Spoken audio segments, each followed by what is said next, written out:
আমার হাতে যে সেন্সরটি দেখতে পাচ্ছেন এটি মূলত ইয়ামাহার একটি লিন অ্যাঙ্গেল সেন্সর।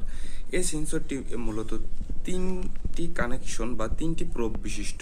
এটি মূলত হল ইফেক্ট যে প্রিন্সিপাল সেই অনুযায়ী কাজ করে। এর ভিতরে রয়েছে একটি ম্যাগনেটিক চুম্বক, একটি আইসি, কয়েকটি রেজিস্টার এবং ডায়োড।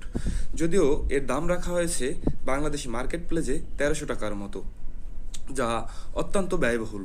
এবং এই যে ইয়ামাহার লিন অ্যাঙ্গেল সেন্সর, এই সেন্সরটি বানাতে বা তৈরি করতে হাইয়েস্ট কস্ট হতে পারে বাংলাদেশি টাকায় 300 থেকে 400 টাকা, কিন্তু আমরা সেই লিন অ্যাঙ্গেল সেন্সর 1300 টাকা দিয়ে কিনছি।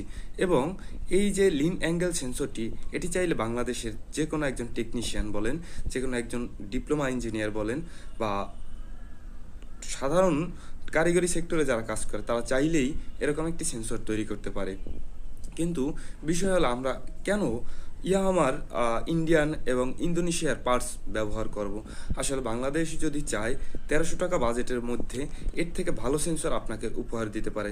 1300 টাকা তো বাংলাদেশ চাইলে 5 থেকে 600 টাকার মধ্যে এই সেন্সরকে এর থেকেও মানে গুণে উন্নত এবং ভালো সেন্সর আপনাকে দিতে পারে। জাস্ট এর কাজ হচ্ছে অ্যাঙ্গেল মেজার করা। জাস্ট এর উপরে রয়েছে একটি মেটাল বডি এবং তার ভিতরে রয়েছে একটি চুম্বক এবং নিচে রয়েছে হল ইফেক্ট একটি আইসি এবং তিনটি প্রোব এবং এই প্লাস্টিকের কাভারটি, যার নাম অনেক টেকনিশিয়ানরা বলে থাকেন ইউপি সেন্সর বা আপার সেন্সর। এর অ্যাঙ্গেলটা আসলে এটা ইউপি সেন্সর না, এখানে লেখা হয়েছে আপ মানে আপার, উপরের দিকে ঠিক এভাবে থাকবে।